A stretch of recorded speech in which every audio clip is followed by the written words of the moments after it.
"This man shall be remembered," Robert Hayden said of Frederick Douglass, "with the lives grown out of his life."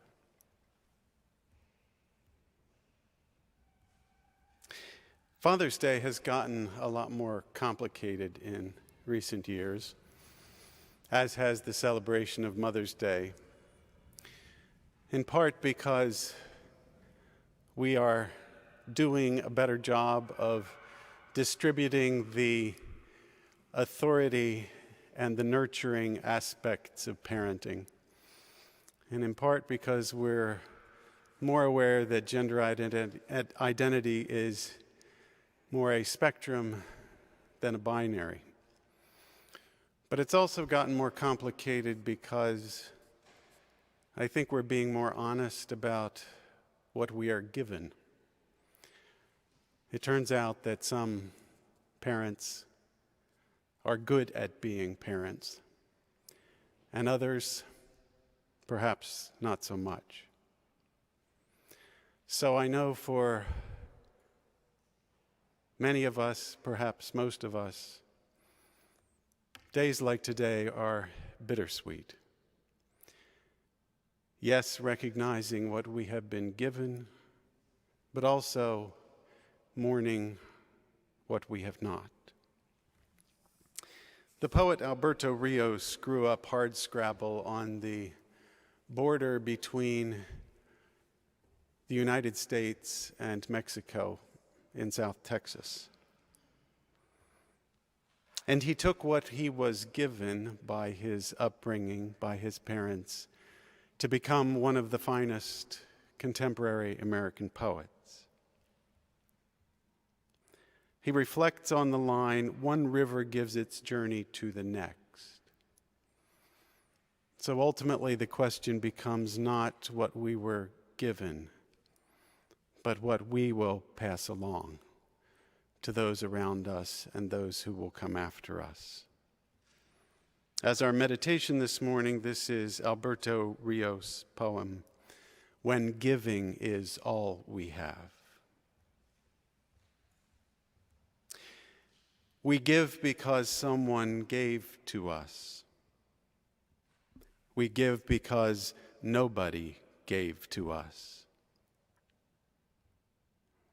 We give because giving has changed us. We give because giving could have changed us.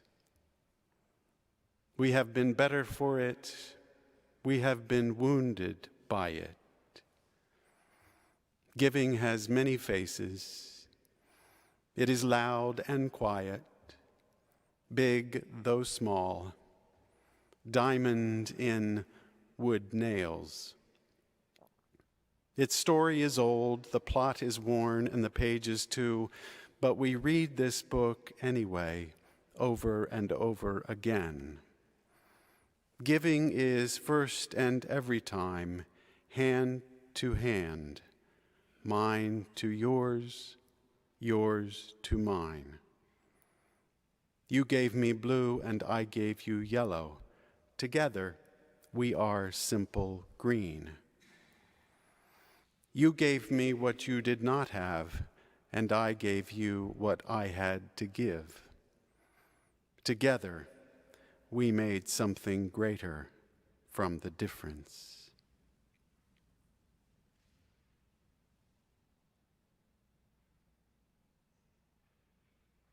We offer these our meditations and our prayers. Amen.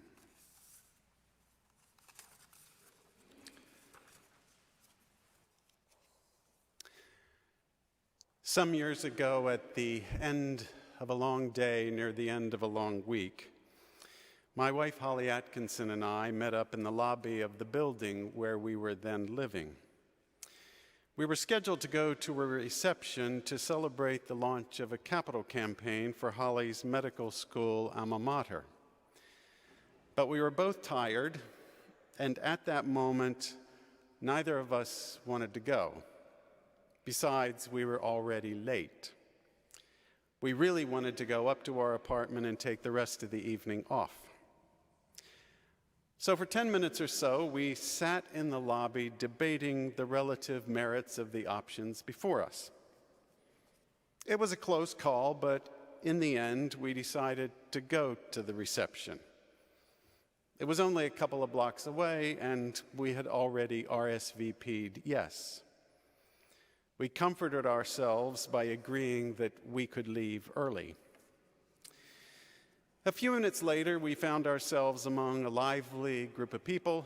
We chatted with our host, who was chairing the campaign, listened to a presentation by our host and the university president, enjoyed a short piano recital by a star student at the conservatory, and then we headed home. Several weeks later, I was participating in a meeting at the Council on Foreign Relations when I ran into our host from the reception, who was there as well. He expressed surprise at seeing me there. "What's a religious leader like you doing here?" he asked. I explained to him that my academic focus had been the relationship between religion and public policy, and that focus had continued as a member of the Council on Foreign Relations and as the chair of the Interfaith Alliance Board of Directors. "We need to talk," he responded. "Let's have lunch." So, a week later, we did. As part of our lunchtime conversation, I explained that I was working on a book about the importance of religion as a source of moral and civic formation. This was in the era when Daniel Dennett, Richard Dawkins, and Sam Harris, among others, were publishing books that consigned religion to the dustbin of history. Religion needs to be revised, I said. And our view of the divine needs to be revised, but if religion disappears, our nation will be in trouble. Where else will people learn how to be good citizens, focused not merely on selfish interests, but on the common good? I told him that my then book agent and I had been trying for some time to find a publisher who was interested in the book, to no avail. "You need to talk to my book agent," he said. He made the introduction later that day. I had a book contract several weeks later, and my book, God Revised: How Religion Must Evolve in a Scientific Age, came out the following year. And we almost didn't go to the reception. This experience, along with a couple of other similar experiences, has yielded a mantra that Holly and I take turns telling each other when we're tempted to bail out of a commitment. Just show up. You never know what might happen, who you might meet, what doors might open. I was reminded of this incident when I read Brad Stolberg's essay in the New York Times last month titled, "For people to really know us, we need to show up." He points out that a hidden cost of smartphones is how easy they've made it to cancel on people. All you have to do is text and profess apologies, and then feel good about having not at least left someone waiting. He adds, "It is as if all the plans we make are forever provisional." Stolberg goes on to say that not canceling plans means showing up for one another. If we commit to certain people and activities, he says, if we feel an obligation to show up for them, then it's likely that we actually will show up. And showing up repeatedly is what creates community. As a society, we are showing up less and less, Stolberg says.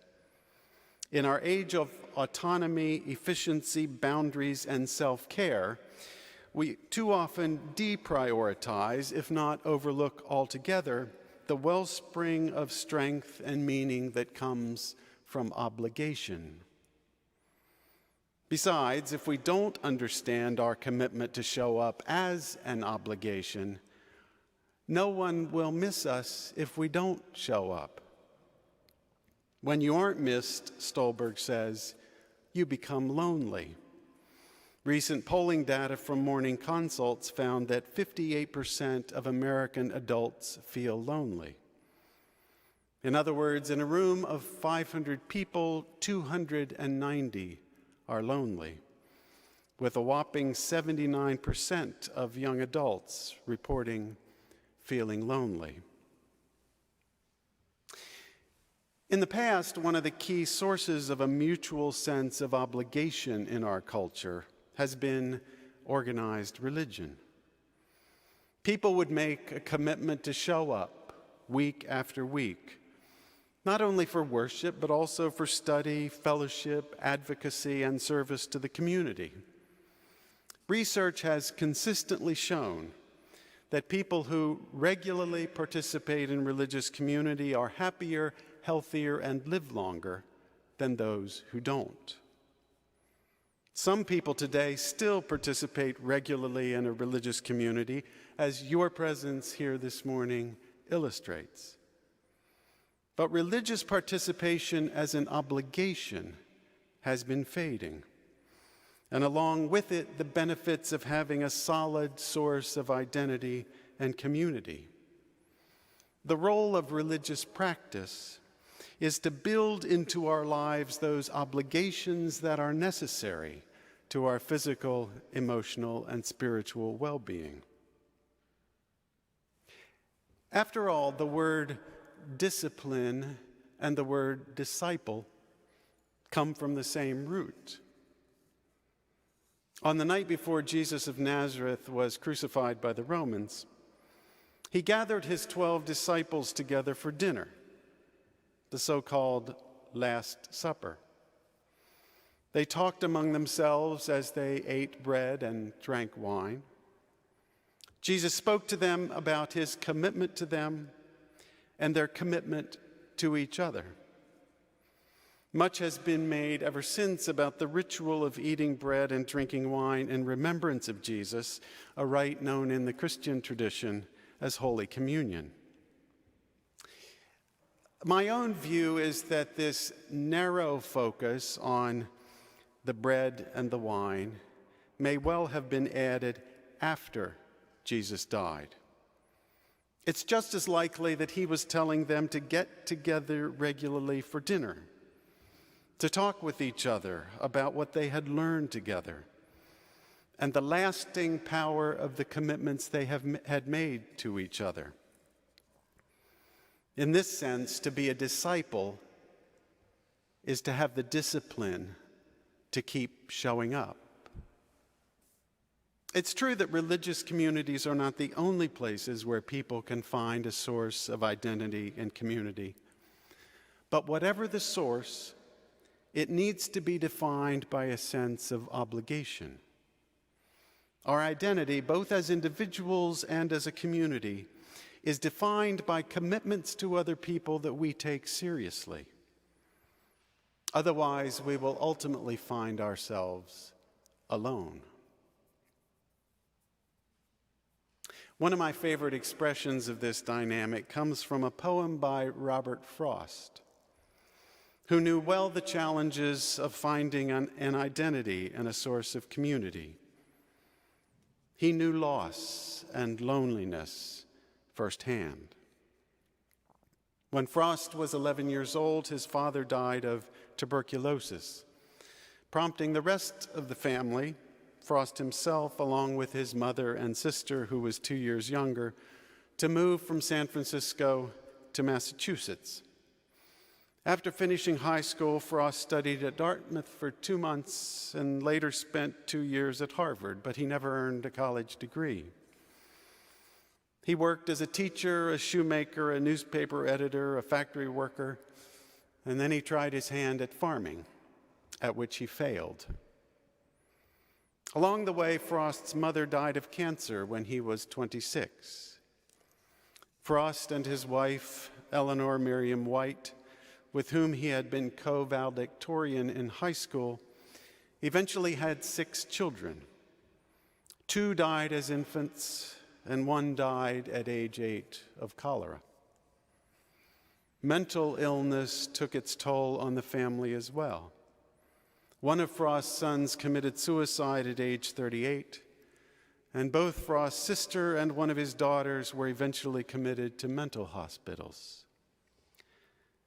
"I have been one acquainted with the night," he wrote in one of his best-loved poems.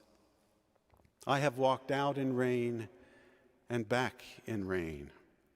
I have outwalked the furthest city light." Out of this crucible of loss and loneliness emerged some of the finest poems ever written in English. By the 1920s, Frost was the most celebrated poet in America, and he went on to garner 4 Pulitzer Prizes. The power of his poetry has endured because Frost discovered what it takes to stay connected with what matters most. In his poem, A Time to Talk, he writes, "When a friend calls to me from the road and slows his horse to a meaning walk, I don't stand still and look around on all the hills I haven't hoed and shout from where I am, 'What is it?' No, not as there is a time to talk. I thrust my hoe in the mellow ground, blade end up and 5 feet tall, and plod. I go up to the stone wall for a friendly visit."